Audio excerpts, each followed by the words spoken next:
I want to personally thank you because we had a conversation maybe a couple weeks ago, and you brought something to my attention I really hadn't researched very much. And this was this great reset that the what is it? The not the IMF.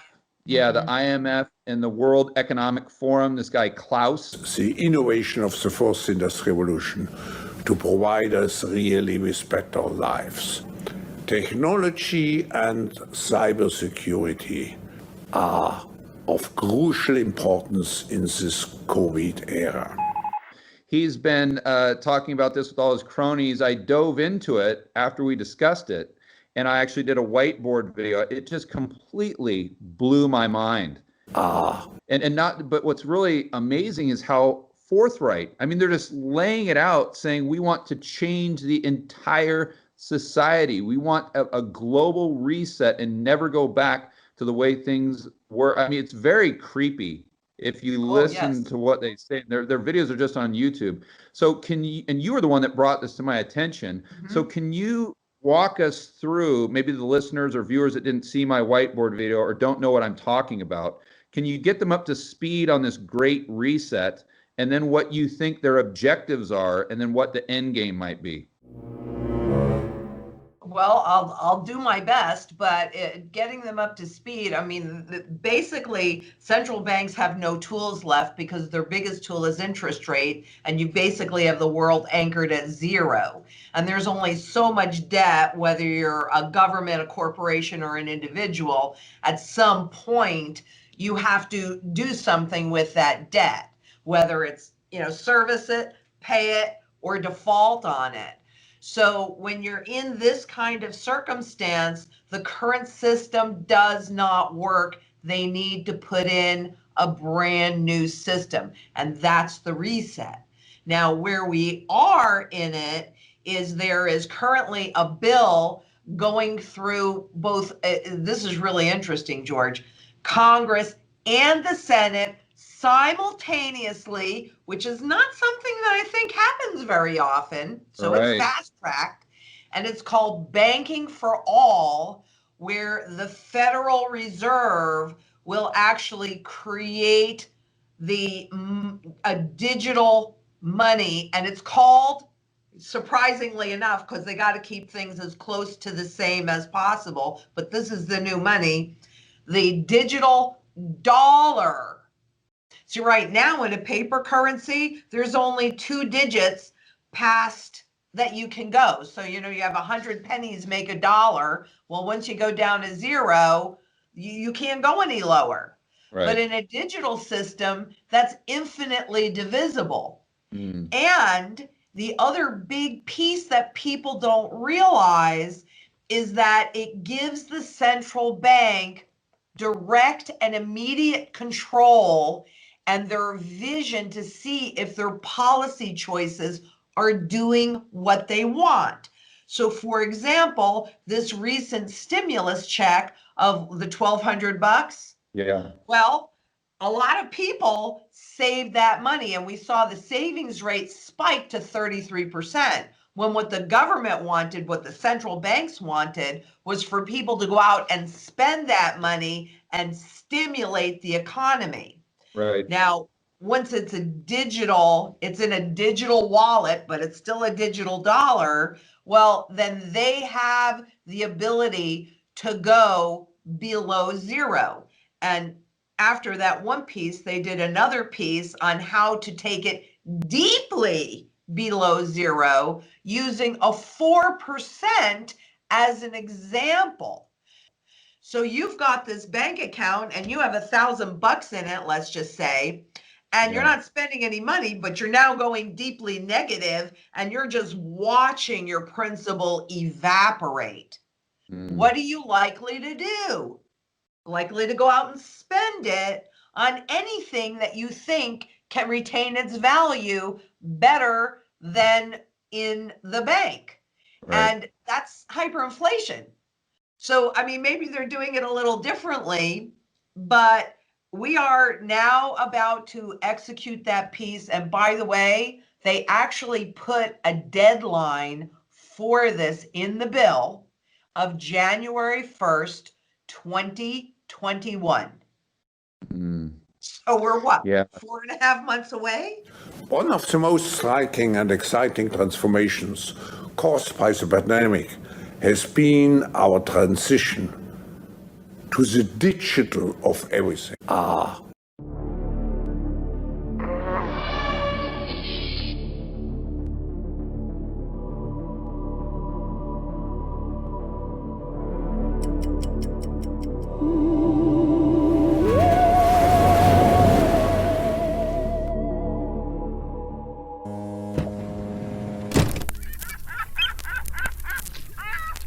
Det är en smula oroande vad som sker med det ekonomiska korthuset nu.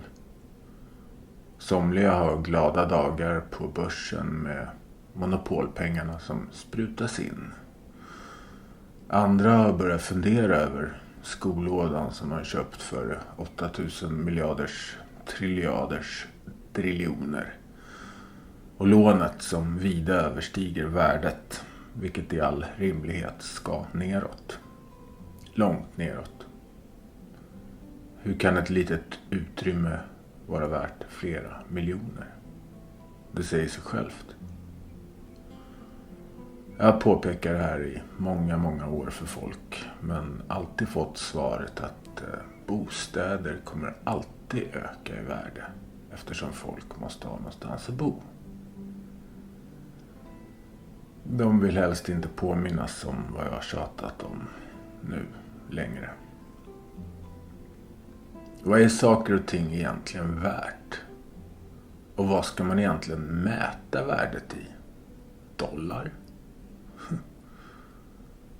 Jag är egentligen finansiellt illitterär, men jag har fattat att det hela bara är en enda skuldsedel och en kontrollapparat. Vi har aldrig haft fri kapitalism. Och ändå så finns det fortfarande såna här antikapitalister som brölar om att det är fult med pengar. Och Danke, Antifa! Samtidigt som de kutar runt i designer, aktivistmode och koordinerar attacker med sina iPhones. Inga vinster på våra gator. Inga vinster på våra gator. Inga vinster i vården. Nej, varför inte det då? Vad spelar det för roll? Det är väl resultatet som räknas. Kvaliteten. Det är väl bara bra om folk tjänar pengar. Då kan de ju göra bättre vård. Mer pengar, bättre vård. Mer vård. Och de som har missköter sig, de får ju inga kunder. Så då försvinner de. Fri marknad helt enkelt. Men det kan man ju inte ha. Ja, pengar är inte allt här i världen. Men visst vore det väl skönt om man kunde lita till att banken inte tar ens siffror som de har knappat in och förvarar åt en när man minst anar. Och hur mycket ska det kosta att ha pengarna på banken egentligen? Det är inte så att det går att spara något där. Väl? Vad kostar en limpa bröd nu för tiden? Ja, den är lite dyrare än för inte så länge sedan, eller hur? Man tänker efter. Mycket saker är så. För inte så länge sedan så kostade det mycket mindre. Det är för att pengarna inte är värt lika mycket längre. Det är sånt man märker. Du kan inte se det på någon tabell, men du märker det. Eller ja, det kan man kanske. Fan vet jag. Så, priserna stiger. Men lönerna, följer de efter? Nej, inte direkt. Har vi avtalsrörelsen.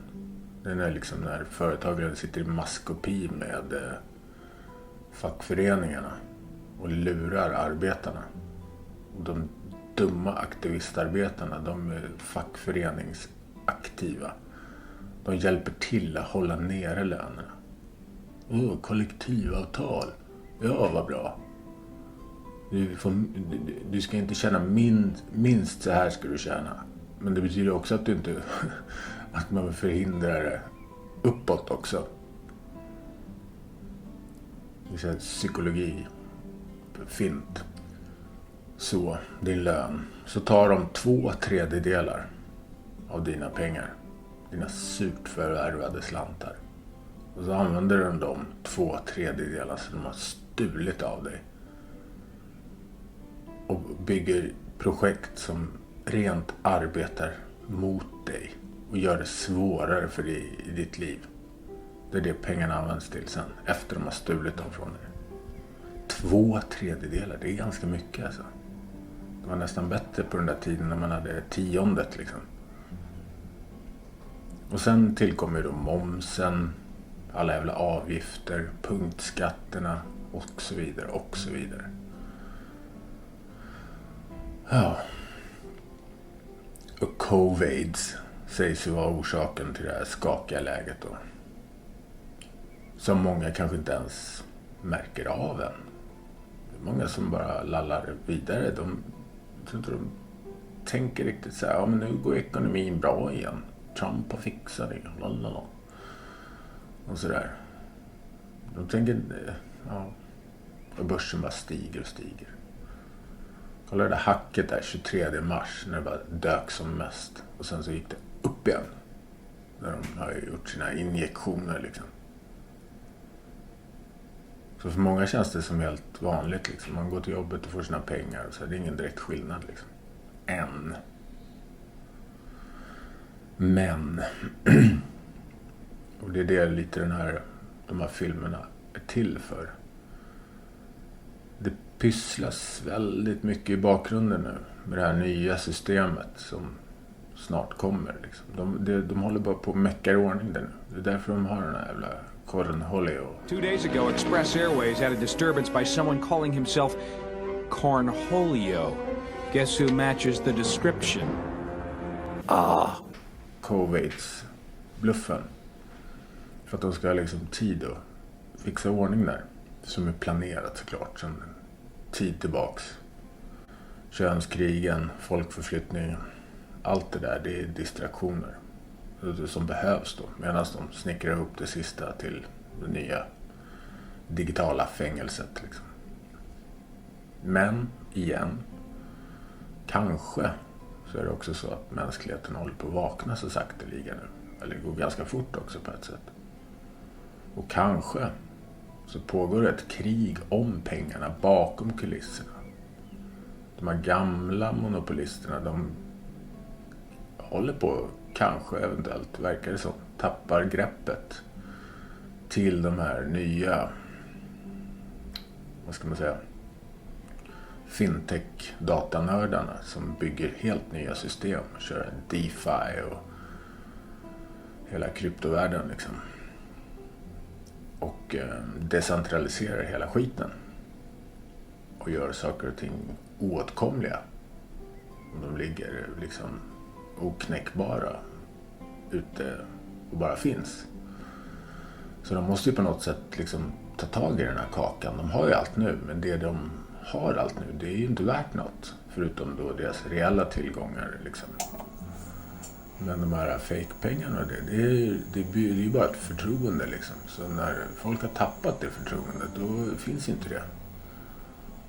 Så det verkar som, de har ju nu så här, under den här tiden har ju de handlat upp sig på alla jävla bitcoins och alla andra kryptos som finns och försökt bygga sina egna och sånt här. JP Morgan coin, men det funkar bara inom JP Morgan. Det är så här värdelöst liksom. Det är ingen som vill ha det och det är inte open source och decentraliserat och allt sånt där. Det är inte interoperabelt heller liksom. Det är slutet decentraliserat system liksom. Så det funkar inte liksom. Så det enda de kan göra då, det är liksom att köpa upp här, och det tror jag är det de har hållit på med. Och nu så har de hållit på att köpa, dumpa för att liksom skaka ut alla veka händer i marknaden. Så att de ska ha så mycket de kan av allt det här själva.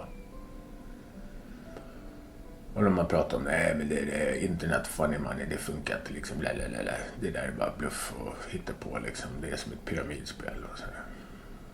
Men nu helt plötsligt så pratar de om det. Nu så pratar alla de om det. Det är klart, då har ju de liksom hållit på att fiska upp allt det där själva liksom. Så kanske så kan de inte behålla monopolet längre liksom. Nu handlar det mest om att de ska liksom lura in så många som möjligt i sitt nya system där och erbjuda dem kanske någon slags medborgarlön i form av någon slags digital peng. Men de kanske är beredda också att acceptera att de förlorar en del som kommer gå sin egen väg och skapa sina egna marknader med sina egna coins och sådär. Det kan bli en marknad av väldigt många olika, en mångfald helt enkelt av betalmedel. För att som sagt, det är ett con game liksom. Det bygger på förtroende. Och vi har ju liksom faktiskt makten att helt enkelt skita i dem. Om vi bara fattar det. Och skapa våra egna marknader. Och bara konkurrera ut dem bara. Så de här klippen i alla fall. Det är liksom tänkt att man ska få en bild av vad som händer i den ekonomiska världen här. Även om du som jag kanske inte är en klippa på debet och kredit. Jag tror ändå du kommer ha stor nytta av att se det här för att bilda dig en uppfattning om läget i stort liksom. Så mycket nöje. So there's no doubt that building digital trust and a secure internet for the global economy is one of the major challenges that no nation or company can solve alone. It requires a global response with strong private-public cooperation. Och som sagt, politikerföraktet går inte åt det hållet vi tror att det gör. Och det är en sån grej som gör att vi hela tiden tror att politiker är så dumma. Och ändå så är det vi som fortsätter att springa och rösta på dem. Hela tiden. Och det där måste man tänka på. Det här är falska ormar, punkt slut. Det är utgångsläget. Sen att det finns ett antal av dem som ingenting begriper av det här, det är en annan fråga. Men utgångspunkten måste i alla fall vara att det är egennyttiga kräk. Med hänsyn taget till var vi står idag utifrån varifrån vi kommer. Det är bara så. Ingenting annat. And I was struck by the difference between the coverage in the US and the coverage in Europe. And I think we all need to be aware of the fact that this Ebola thing is a global virus, it's a global responsibility, and it will be a global liability. And it's spreading fast. I don't mean to raise the alarm system, excessively, but I think that it's been caught late, it's been difficult to contain, and I think, everybody has to really face the issue and try to, first of all, stop it. Contain it, and not isolate the countries, but isolate the virus. And probably the stats that we hear every day of 4,000 are not real, and we don't know the reality. We number one, we don't know the reality because many people actually go back to the villages or try to go somewhere else because they're not going to be cared in their country. And what's more, we know that it grows exponentially.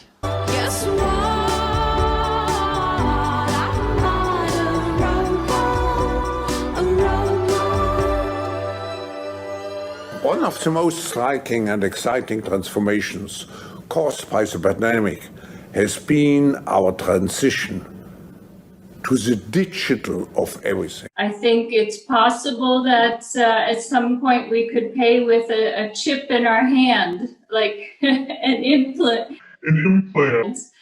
A digital identity that is linked to all of your records, healthcare, financial, criminal, biometrics, every product that you have come into contact with, every interaction that your RFID chip has had with other RFID chips.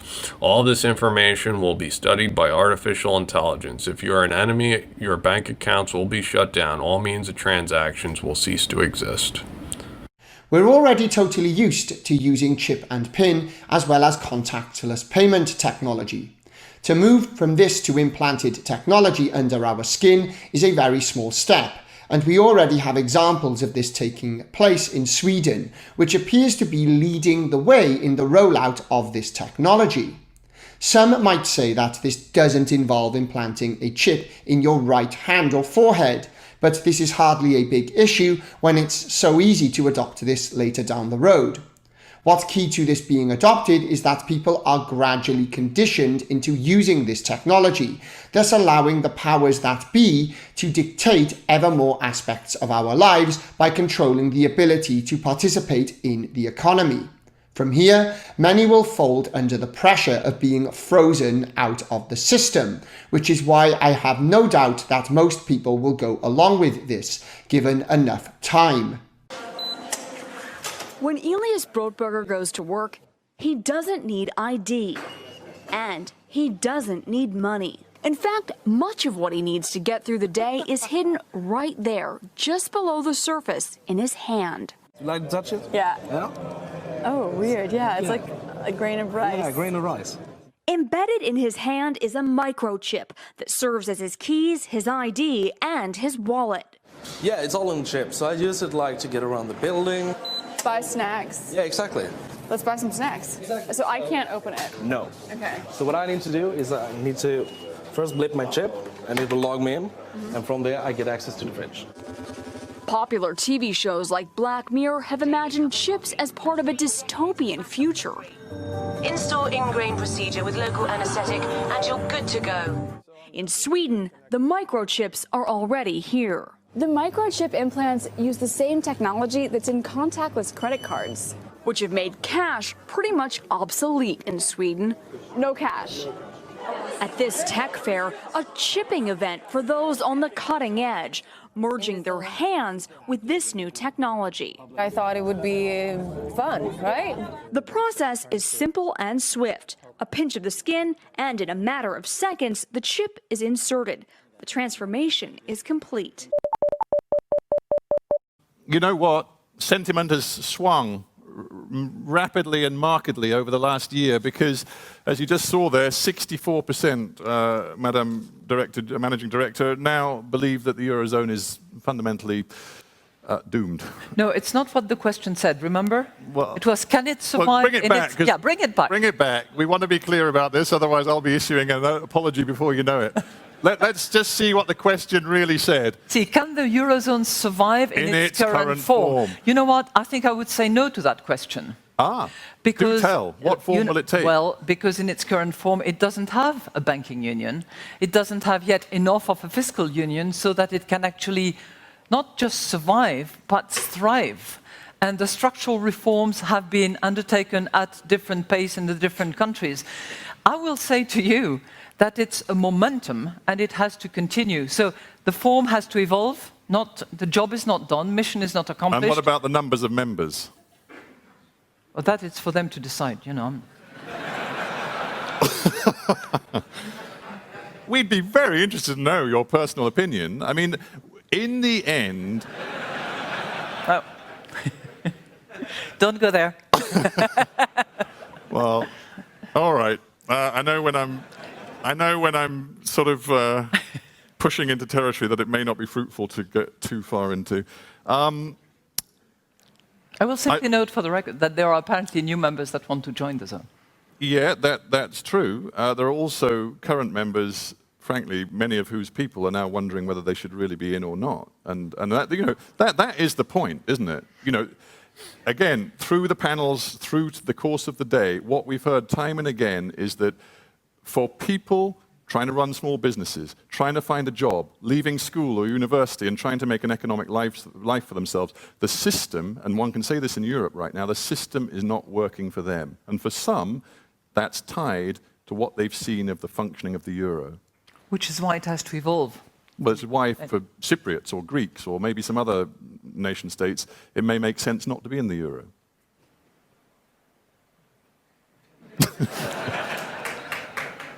Let's look.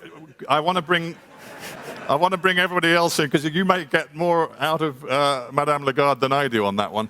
I don't think so. Good luck to you is all I can say. But Den sammanlagda privata skuldsättningen i Sverige är därmed högst i världen och uppgick redan före corona till 256% av BNP.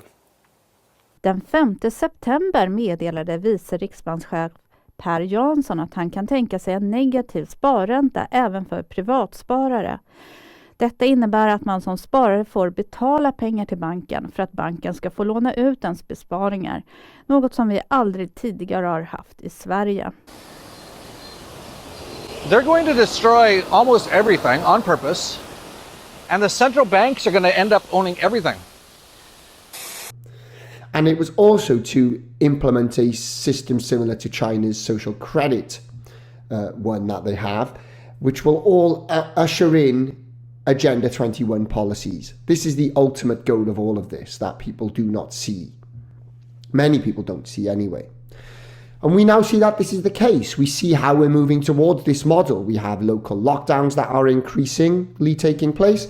And we also have track and trace technology, which is being integrated more into our lives.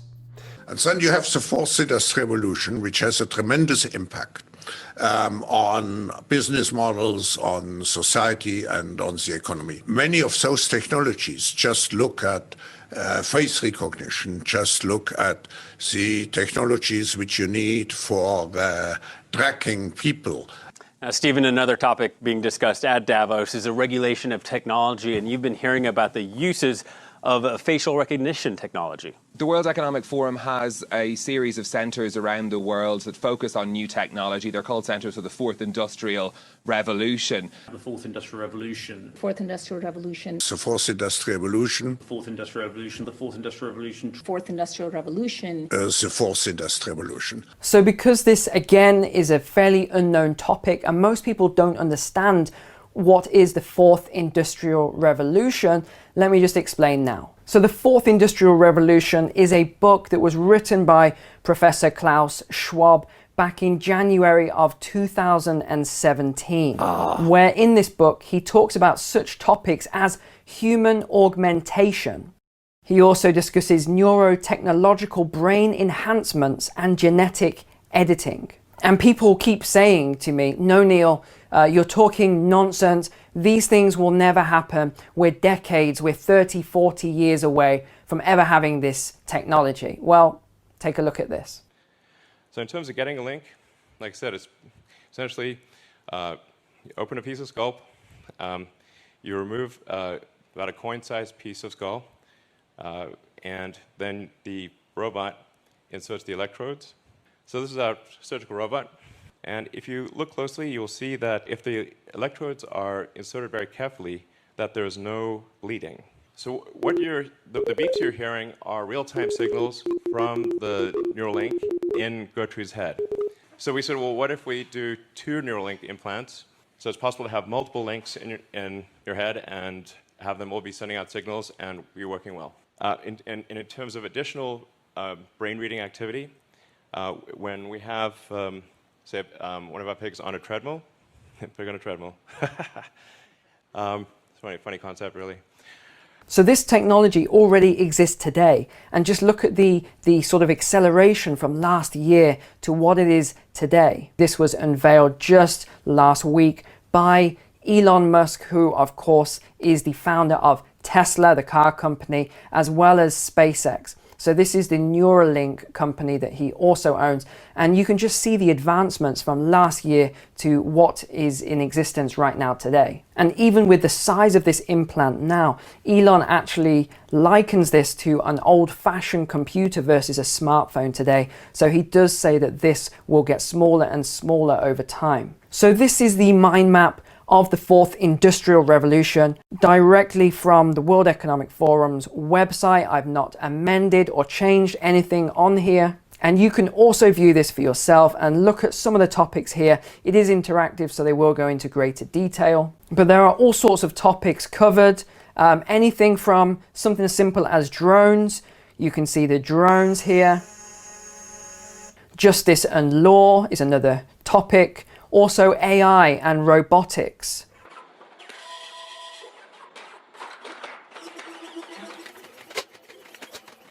It's great to see you this morning. Was it an experience meeting Nigel Farage, your Brexit supporter? Fantastic. After that up the River Thames argument he had with Bob Geldof, I wanted to shake his hand. Did you? Because it was silly beyond belief. All right. And where do I stand on Brexit? Well, here it goes. The working class have spoke. And I'm one of them, and I'm with them. And there it is. When you hear someone like Alistair Campbell spelling out what he thinks could be the real downside... I gave up listening to him a long time ago. Did you? But you're a US citizen now, aren't you? So you have Trump as your leader. The Donald. Well, there's a complicated fella. And as one journalist once said to me, is he the political sex pistol? Well, in a way, in terms of but what I dislike is the left-wing media in America are trying to smear the bloke as a racist, and that's completely not true. There's many, many problems with him as a human being, but he's not that. And there just might be a chance that something good will come out of that situation because he terrifies politicians. I mean, you live... And this is joy to behold. Right. I mean, that very much is the Sex Pistols thing, anti-establishment. He is the absolutely archetypal anti-establishment character in politics. Dare I say, a possible friend. Oh, that would be an unlikely rows we friendship, could wouldn't it? have. The realisation of hell on earth is the point where we end up with total war, with the destruction of our natural environment to such a degree that this planet won't be able to continue supporting life. We need to be looking after the planet. The planet can't pay us to look after it. If the only thing that drives us is money, how can I profit on this? Then we're not going to look after the planet. We're going to carry on making our financial profit. We're going to carry on poisoning the planet. Then we've got no future. I'm going to keep trying for the next 3 years to do the best I can. And if before that 3 years is up, we start to choose to go in a better direction. Thank you. Thank you. No, I'm trying to get people to imagine a world that doesn't use money. Okay. It's a bit of a weird one, but okay. Thank you. But thank you very much for the offer. Thank you. Thank you. Thank you. Okay, bye. Can I ask on a personal level, what makes you happy? At the moment. Yeah, what makes you happy?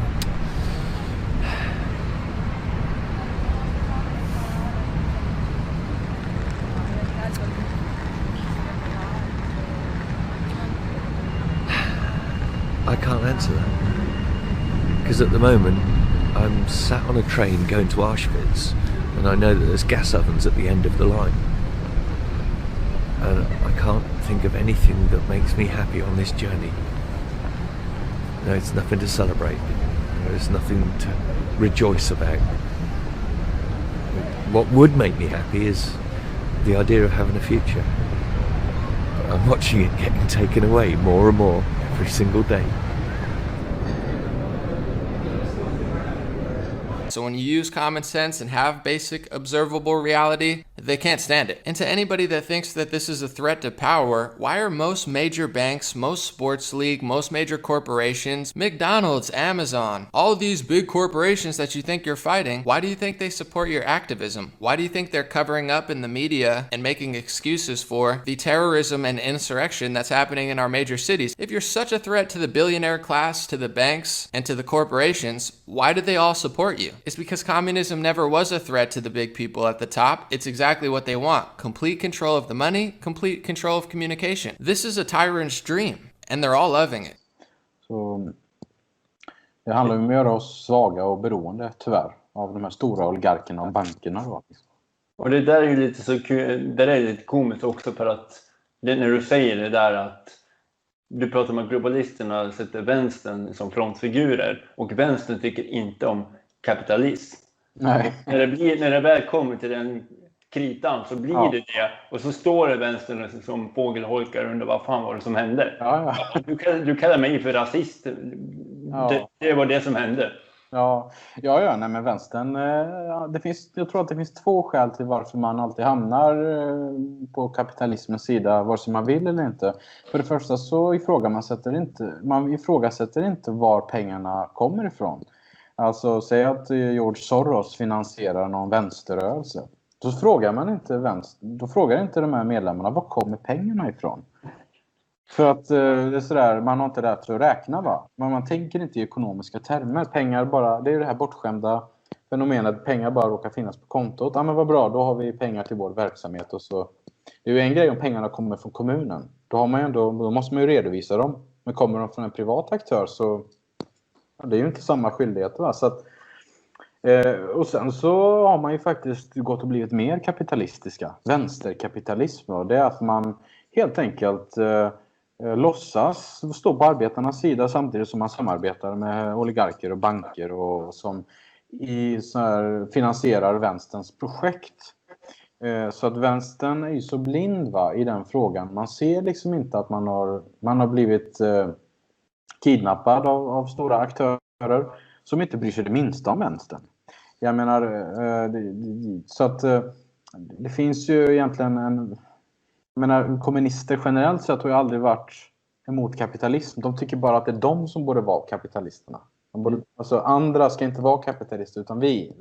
De är liksom i ett infantilt stadie. De fattar liksom inte hur ekonomi funkar och man kan peka på dem och kolla här, ni finansieras av den här rörelsen och varför skulle de vilja er väl, va? Men det ser man inte liksom. För du biter inte den hand som matar dig, va? Det har blivit lite sådär liksom. Well, the rhetoric is shifting, and it's shifting very, very quickly in the digital asset space. And digitization is happening whether people like it or not. And it's coming quicker than I think many of us would have imagined. I know Christine Lagarde, head of the European Central Bank, had always said slow, slow, slow, and then fast. And we see these this abundance of announcements that just comes out in a couple of days. And it seems to be a trend now over the past 6 to 8 months. I think most of the mergers and acquisitions have occurred over the past 12 to 18 months, and I'm sure some of those will still occur, but there is no universally accepted central clearing counterparty for international payments, which makes international payments difficult. And we can go down into here, and it's just telling you about a little bit the non-level playing field that's going on right now and the legacy system. Talks about sample cross-border payments today. And it goes in to talk about blockchain and leveraging distributed ledger technology for cross-border payments. This is enabling real-time settlement with bidirectional messaging in cross-border payments. And this is where this all heads. If you're not familiar with this, with my YouTube or any of this, or even blockchain or crypto, cross-border payments, when you send money across borders, it's not as fast as if you send an email or if you send a text message, obviously. It takes days, and that is just not sustainable. You know, we have the capabilities and the technology now to do this almost instantaneously. And my opinion completely is that most of these legacy institutions are have their hands in the pot here, and they're kind of holding back the regulation for crypto and digital assets to allow themselves to somewhat, I don't want to say catch up, but I want to say survive in the interim. I mean, of course, do you really think any government, especially the U.S. federal government, would willingly give up its power to create money from thin air? I don't think so, right? We know that the CBDC is going to be controlled and managed just like the dollar is today, and the Fed's going to control the money supply the same as they do today, which is basically however they want to, right? But it doesn't end there. In fact, that's just where it starts. FedCoin also makes negative interest rates possible, right? The Fed could just deduct interest right from your digital wallet each month. They could just start to pull out more and more money, trying to encourage you to spend money, hoping that it's going to stimulate the economy. Of course, the IRS, the tax man, they're loving this, right? A digital-only dollar would allow the IRS to monitor and manage every single transaction that you have. They could potentially just taking the tax right out of your account. So, you know, as I mentioned earlier, trying to tip some people doing business off the books, it won't even be possible. Every transaction you do would leave a permanent digital record. But here's the thing that you need to take away, and that is that I believe FedCoin and other central bank digital currencies, we know China is trying to come out with one by the end of the year, I believe it's going to make Bitcoin much more valuable, not destroy it, make it more valuable, because Bitcoin will allow users to control their own wealth, to control my own money, to receive it, to store it, to transfer it, without anybody in the middle, without anyone having to approve it. And the other big thing is scarcity, all right? You know that all value comes from the simple supply versus demand, right? The supply side must remain scarce in order to hold value. And of course, as FedCoin gets created unlimited and to infinity, just like the US dollar, it steals the value right from your accounts. They don't have to take money out, they just print more. It's the exact same thing. Now, we're going to see that the FedCoin users, they're going to be watching this all happen in real time, and they're going to be looking at FedCoin losing value, printing to infinity, and then they'll be looking at Bitcoin at the same time with a hard cap, 21 million, and it's going to be holding its value, right? And I know that they're going to be seeing this in real time, and they're going to go, wait, this one's losing purchasing power, and this one's gaining purchasing power. Maybe I should switch over. Now, I know the Fed might be thinking they can kill the market for Bitcoin and all the other cryptocurrencies by coming out with their own. But in my opinion, like I said, it's going to open up the market to more users, because when they see the glaring difference in price, it's going to be an easy choice to make, right? One losing value, one gaining value. It's pretty simple. I mean, which one would you rather hold? Because for me, a lot of portfolio managers with fiduciary responsibilities think that I want to be risk averse. But in this environment, the ultimate risk is not taking any risk at all. Wow, that's profound. The ultimate risk is not taking any risk at all. So this stagflation, this is when you basically have inflation, but the growth is stagnant. And that is what she is outlining as being a global problem now. Probably is going to be with us for a very long time. Så om vi konstaterar att det händer någonting här med pengarna. Det är egentligen allt det här handlar om. Makt och pengar. Och det här slutgiltiga övertagandet och förslavandet av mänskligheten och kanske till och med avdödandet av människor. Åtminstone vill man invalidisera oss. Så vad kommer pengar att vara värda liksom? När allting på något sätt blir en reset. Oavsett om det är globalisterna som startar eller om det bara i och med att det dör av sig självt, om inte annat. Så någonting nytt måste ju komma.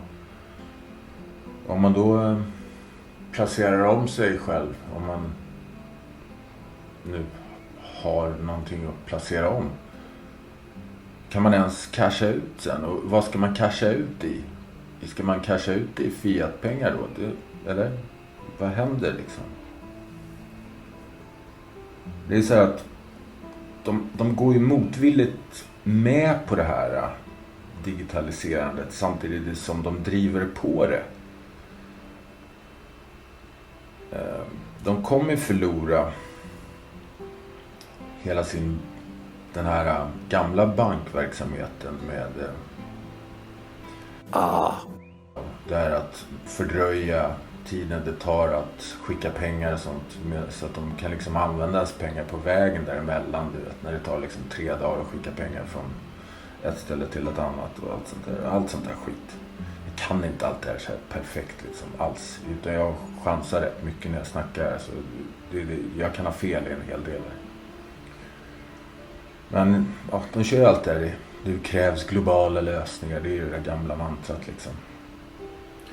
Man kommer ju liksom, oavsett man vill eller inte, så kommer man ju drabbas av det här CBDC-träsket liksom. Det är det blir liksom. Så att det vore ju, jag tycker det vore ganska klädsamt om den här gamla vänstern skulle liksom haka på det här. För på något sätt så är vi alla, det är så synd att vi bråkar med varandra på något sätt. Vänster mot höger och sådär, när man ska hårdra det. För att det är de här härskarna som förstör och krockar oss mot varandra hela tiden med kön och klimat och folkgrupper och hudfärger och allt det där. Vi borde liksom enas. Och man kan ju tycka att antikapitalisterna borde köra det här follow the money grejen. Men de gör liksom inte riktigt det. De har varit väldigt blinda här i sin skrikhals och tystande cancel culture-grej liksom. Antikapitalism, men vad är det då? Vad är kapitalism? Liksom, folk har väl olika sätt att definiera det där på egentligen. Är det bara att man använder pengar, eller betyder det att man använder pengar på ett dumt sätt? Eller är det att någon har för mycket? Eller vad betyder det liksom? Eller är det att man är emot pengar bara sådär? Betalmedel? Men vad skulle jag då? Ska du byteshandla igen då? Det är också en form av marknad, det är också en form av pengar. Det är bara ett ord. Det är en väldigt konstig grej där. Man förstår inte riktigt vad som menas med det, inte jag i alla fall. Men det som vi har nu, det är någon slags korporatism, eller fascism kanske man ska kalla det. När liksom stater ligger i maskopi med de stora bolagen, de multinationella bolagen. Så, men hur blev liksom vänstern kapitalistiska rasister? För det är ju det de är nu. De skiter ju, som vi har hört här, var de får sina pengar ifrån. Bara deras liksom föreningar stöds liksom, så de kan trycka upp sin merch liksom, och så vidare. Eller få sina bidrag och allt det där.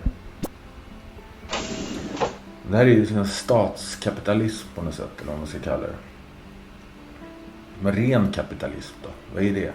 Är det fria marknader? Är det helt okej också? Jag vet inte. Det känns som att det är bättre i alla fall än det här planekonomiska kommunist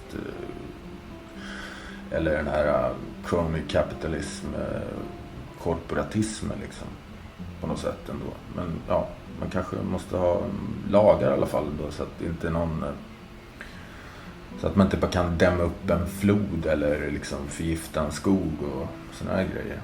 Men det kanske inte har med pengar så där att göra. Det kanske har mer att göra med lagar på, jag vet fan vad jag snackar om. Men globalism, ja, det är väl bra på en frivillig basis liksom. Att man utbyter och har vänskaper och såna här grejer. Men världsregering, nej tack. Nej tack, nej tack, nej tack. Så har vi sett det här Mark of the Beast också, som vi har sett prov på här i de här klippen, att till och med från Bank of International Settlements så pratar man om det här chippet liksom, inopererade chippet. Det som Alex Jones pratade om för liksom 20 år sedan och alla tyckte det var helt galet. Det är liksom, det är ju en verklighet nu. Så den här nya tekniken liksom, och framförallt fintech nu som kommer då med.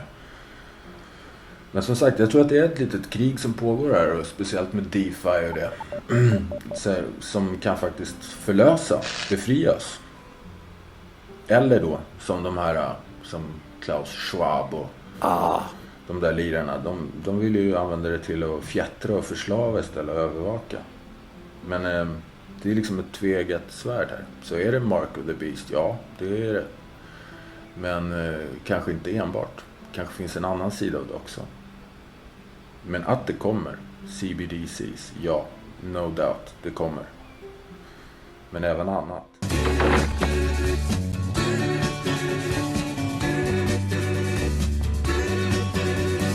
Data is the new oil. Your transactions are going to be watched and studied by artificial intelligence. The powers that be are not giving up their control. They're merely shifting it. What it says here that the company does is powering the new era of smart everything. Smart tech, as you know, is the backbone of the Internet of Things. And the Internet of Things is the backbone of the Fourth Industrial Revolution, aka the Great Reset, as the World Economic Forum and Davos have been talking about, aka the Green New Deal, as the Marxists and Communists and AOC and Nancy Pelosi and a bunch of people have been talking about, Joe Biden has been talking about.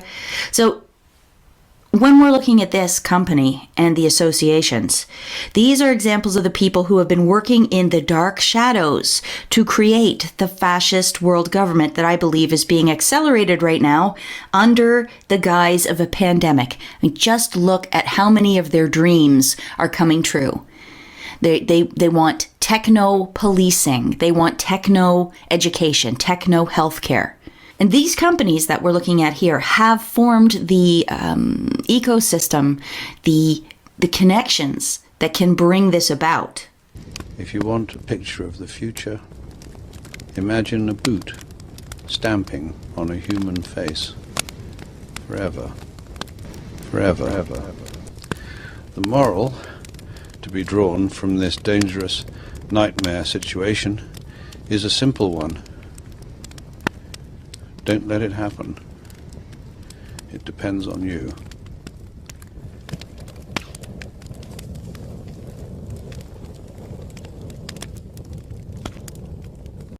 So the debt around the world is now, I think, at a point where the additional debt creation and everything that goes with it, the money printing, will spill over, and we'll just start to see increases in CPI without any delay, right? So we're seeing it now. We're seeing the price of basics like food start to go up in real time. People are really complaining about CPI, about inflation in real time, and the prices for stuff that people actually use are starting to go up in a meaningful way. And the central banks are they've painted themselves into a corner.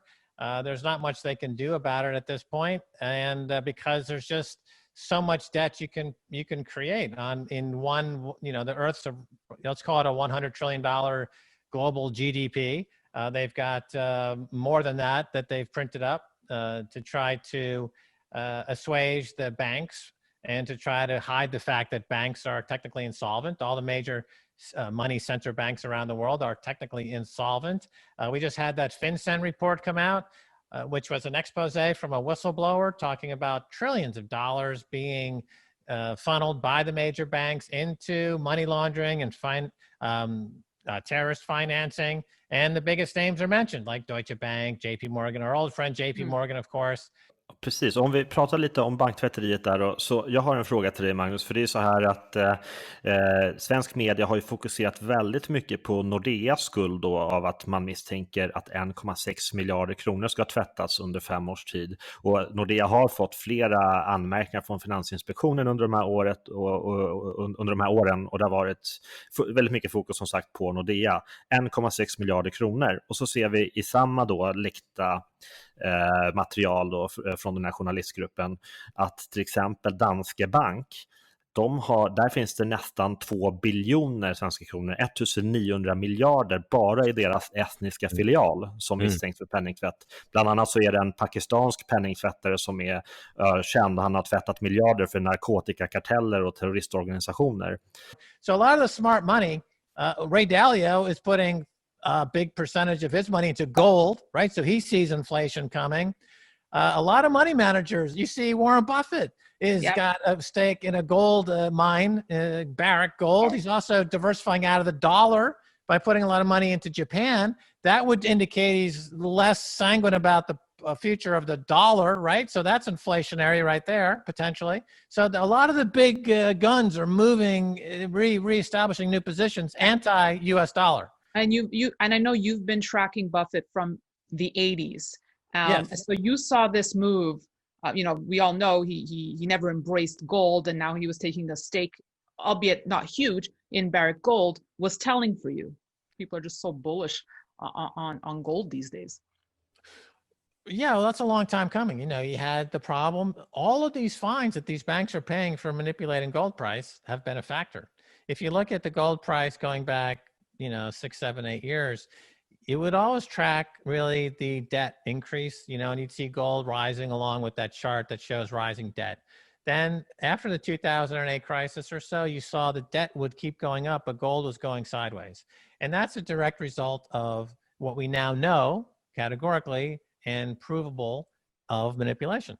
The gold bullion banks, the major city and the big bank and JP Morgan, these banks are actively involved in gold suppression, and they've paid a lot of fines. That just today, news breaking, JP Morgan paying $1 billion for manipulating the price of gold. That's a headline.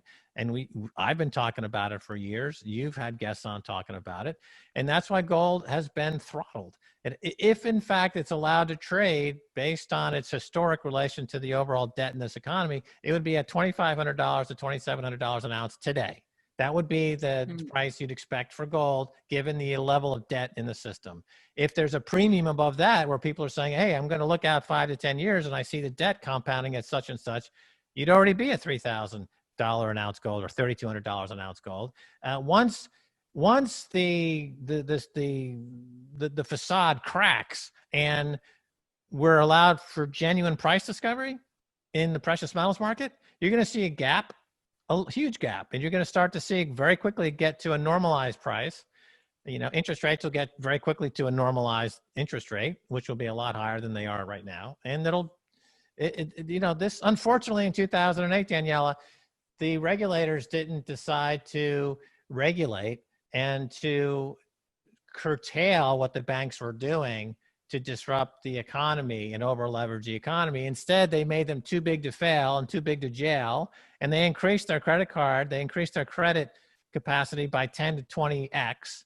And so they went out and they did the exact same thing that got us into trouble in 2008, but 10 to 20 times worse. And now that's falling apart, as we've all predicted it would. And now here we are. Max Kaiser, biggest misconception out there surrounding Bitcoin, and one that drives you bonkers? That it's not backed by anything. Of course it's backed by something. It's backed by energy. Energy backs everything in the universe, and it backs Bitcoin. And, with 100 quintillion calculations per second that maintain the Bitcoin's network is supplied by the miners, who are fed by energy.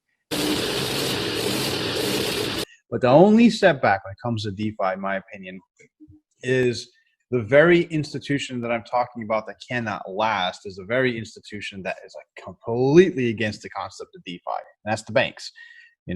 What you, for instance, are building right now is a giant threat to the banking industry, centralized banking, having a Fed, having a central bank that controls all other banks in an economy. The DeFi, that's the beauty of DeFi is, it's my money. I transact the way I want, how I want, when I want, where I want. But I think we have a lot of barriers to get through in time. But I also think the projects who can think progressively, adapt, and diversify, most importantly, create options, I think will be the ones who will persevere in the very end. Yeah, no, I agree with that. I don't think it's a threat for banks at the beginning. Probably in a couple of years, I do expect them to work together, not together like working together, but I mean that they both exist for a long time. There is a lot of trust in the banks, and there is, financial institutions working with governments and things like that. So, I don't think it's going to go down anytime soon. Right. I do think that they will work together for some time and they will coexist. And I think the sense of finance and the financial market is so big, there is a space for both of us in a way. Yeah. And I do think though that right now, it's not a big threat to finance. And I do think that at some point it kind of will, or it will be something that they start thinking more about it, or they can think more about getting into the space, or, that it will be more of a question for them. That right now it's just, very early in that space, on DeFi space, and in crypto as well. Hey guys, it's Basti, and today with another quick update. We've recently joined the Ethereum Enterprise Alliance. As you probably know, a lot of other very cool projects are already part of it, and now we're also part of it. Yeah, we're really proud of that. You can find us on their website, and it really is a great another step for us to be part of this alliance. I think you like this as much as we do, and have a nice day. Thanks. Robert, you also spoke about Warren Buffett, and let's talk about his move out of bank stocks and into gold. which you say is a really important signal here. I would say so. More than gold is that he's out of bank stocks. And again, it goes back to September 17, 2019, when the Fed and the Treasury entered the repo market. We became a centrally controlled economy. That's communism. So it looks like Buffett is saying the banks aren't going to make it. Because, you know, what happens every single time is when the Fed and the Treasury take over, they don't need commercial banks. They want to go straight from the Treasury to the people, which is PPP, Universal Basic Income, UBI, and MMT. So the Fed is now becoming the banker for the people also. That's centrally controlled economy. This time, would it be worse than 2008 for the banks? Yes. Well, look at the numbers. You know, in July, the deficit was 86 billion. In 2008, the deficit for the Fed was, I think, 800 billion or something like that. And now in 1 month, the US runs a deficit of 86 billion, whatever. The numbers are so staggering that, and we're insolvent. The US is insolvent. So that's why I tweeted, I said, you know, when the vaccine appears and happy days are here again, the real problem has always been the economy. It's been the central bank, the repo market, Wall Street, and US Treasury. So today it's not money, it's information. And if you're going to survive into the future, if you're just going to buy, hold, and pray in your 401k, you're toast. You're toast. Because there's no correlation right now between the price of a stock and the underlying fundamentals. And the reason I said gold, silver, and Bitcoin will crash when the vaccine will come out, I tweeted it's a good thing because it's a buying opportunity, because the problem wasn't the pandemic anyway.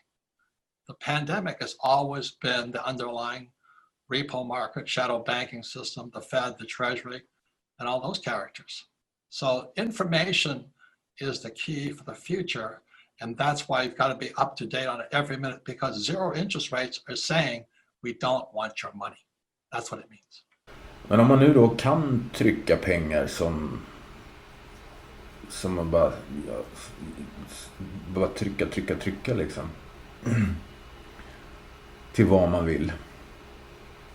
Varför kan man då inte trycka upp till skatterna och trycka upp så att alla blir skuldfria? Eller? Det hänger inte ihop. Det är ett skuldkontrollverktyg och ett korthus. Och det hänger inte ihop. Och det finns många sådana bra små klipp på hur det fungerar, om man liksom, hur bankerna skapar pengarna och fractional reserve banking och det där.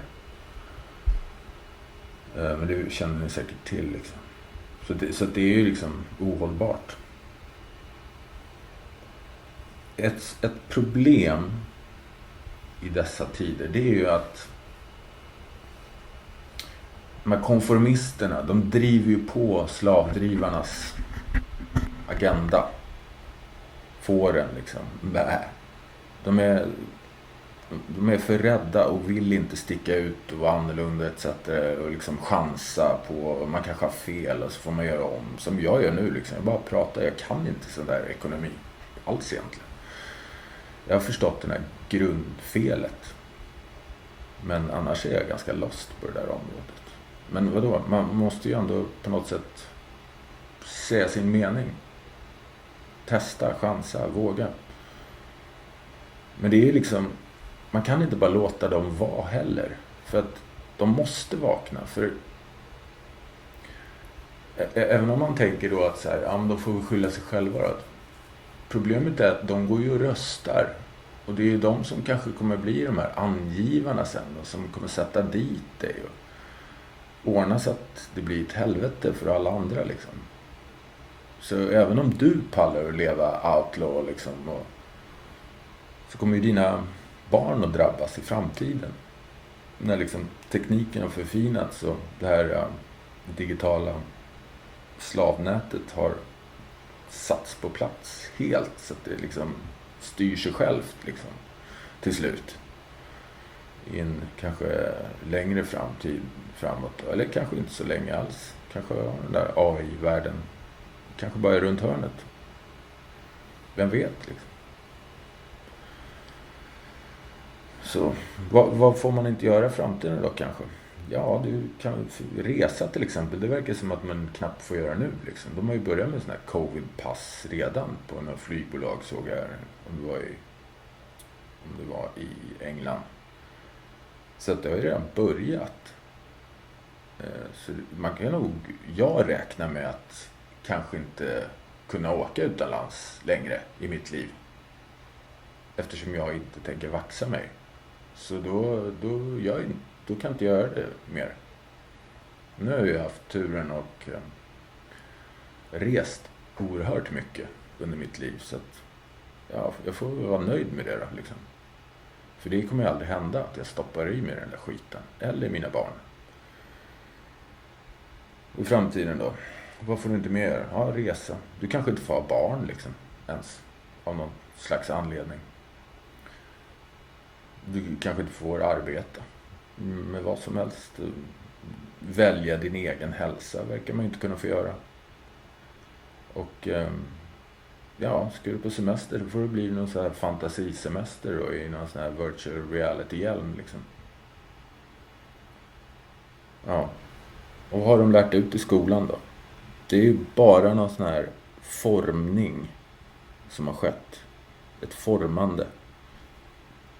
För liksom, de vill ju ha drönare. Folk som inte ifrågasätter. För annars hade de ju lärt ut, man hade ju haft mycket mer liksom filosofi i skolan. Man hade så här fritt tänkande, framförallt hade man haft ekonomi i skolan. Och då inte någon sån här, den här, vad kallas det, keynesianska, eller de där skolorna, kanske mer så här österrikisk ekonomi. Så här grundläggande liksom hur saker och ting går till, snarare än siffertrixande och snake oil ekonomi. Men märk väl nu, de är inte så många de här. De är några få med hållhakar eller mutor. Det är de som håller i rodret. Och vid något tillfälle så kan liksom undercheferna byta sida av samvetsskäl, uppvaknande eller kanske till och med opportunism, när det liksom blir till och med lönsamt att vända, för då kommer ju alla liksom till slut. De bara pallar inte längre, och sen de kanske tar det där att de blir då suicidade eller något, men det blir liksom för hårt. Man blir frälst och vaknar upp liksom. Så och det räcker med att några få på höga positioner börjar snacka. Då kan det ju rulla på väldigt fort. Så det är ju väldigt bräckligt det här på ett sätt också. Även om många då sitter och låter sig lätt mutas och så vidare, eller hotas. Många är ju fullt medvetna om vad de sysslat och sysslar med. Åtminstone lite grann liksom. Och nu går det ju ganska fort att få reda på mer och mer, med tanke på att vi har världens största bibliotek liksom, med en knapptryckning framför oss. Det är inte så många som använder det kanske, men fler och fler gör det. Så finns det också det där skiten, bara nöjessurfandet liksom. Men det är många som läser på, speciellt nu när det har varit det där luftaidsen härjar liksom. Då har ju folk mer tid på sig att lära sig saker och ting. Men liksom de som då ändå varit insyltade, det de har att välja på nu, det är ju att då antingen så ska man då låtsas att man alltid har tyckt liksom den här nya fria stilen då, och bara låtsas som att det där gamla, jag har alltid varit press på det. Det funkar ju inte, eftersom det finns ju, historien går ju att se tillbaks vad folk ändå har tyckt och verkat för. Man kommer ju liksom inte undan sitt förflutna på det sättet. Eller så försöker man liksom sakta styra om sin sits då, och positionera upp sig inför det här nya då. Och andra riggar ju då någon slags utlandsomlokalisering och så vidare när de ska fly liksom, när det har rasat. Men det kan ju komma en tid där de inte kan fly och folk är så jävla förbannade att de letar upp dem helt enkelt. De tar folk inför rätta, för det är ju folk är ju, det är många som, det är ju liksom rent kriminellt de har sysslat med, det är ju och moraliskt förkastligt liksom. För det finns ju bara ett sätt som de här människorna kan förlåtas på, och det är ju ett fullständigt erkännande och ett biktande liksom, där man visar ånger och fullt av att hjälpa till att avslöja skiten då. Men frågan är ju då, hur ska man skipa rättvisa utan att det blir någon så här hatisk blodig hämnd av det hela? Kan man göra någon slags förlåtande övergång här då? Kanske bara helt enkelt strippa dem på sina tillgångar och så får de vara som alla andra? Eller krävs det fängelsestraff eller så vidare? Det måste nog bli så åtminstone. Men det vore ju tråkigt med någon sån här blodbad liksom. Ja. Men som sagt, det har börjat, och Bahamas var det första landet då som har börjat med centralbanks digitala pengar. Och så. Men ja, vi har ju fortfarande kvar den här gamla, jag vet inte om det är någon så här romantisk arbetarkampsgrej som många lever kvar i. De är ju sällan arbetare själva, men det är den här rädda varvsarbetare i Göteborg på 70-talet och kämpa för arbetarklassen medan man pluggar genus och hållbarhet eller jobbar med ungdomar eller så sitter man på någon så här reklambyrå och lever av anslag, EU-bidrag eller någon annan tvångsfinansierad stimulans, propagandaverksamhet, bla bla bla. Ja, sen en annan sak jag tänkte på också, det är folk säger att vi måste börja använda cash för att då tvinga de här att de inte ska ta bort cashen. Det tror inte jag alls. Jag tror inte det kommer funka. Det kommer aldrig bli så. Och även om alla skulle göra det så skulle de ändå skita i det. Jag tror inte det funkar inte. Jag tror inte vi har den konsumentmakten på just det området. Dessutom för att det finns faktiskt bra digitala alternativ också. Så att det är inte liksom, allt är inte bara den där onda digitala. Det finns faktiskt den goda sidan också. Och det är där tror jag snarare att konsumentmakten kommer läggas då. Så att, men visst, det är ju bra att använda cash antar jag för det också. Anyways, det var väl det jag hade att säga om det här just nu då. Så hoppas ni har tyckt det varit intressant med de här klippen. Och det här är nog det sista ekonomiska jag ska ge mig an att försöka visa ut då. Men jag vill bara hjälpa till att jag vill visa på allvaret i att det är det här som sker. Det är den här övergången som kommer komma nu. Och så att man inte går och köper H&M-aktier nu eller något. Alltså, ja.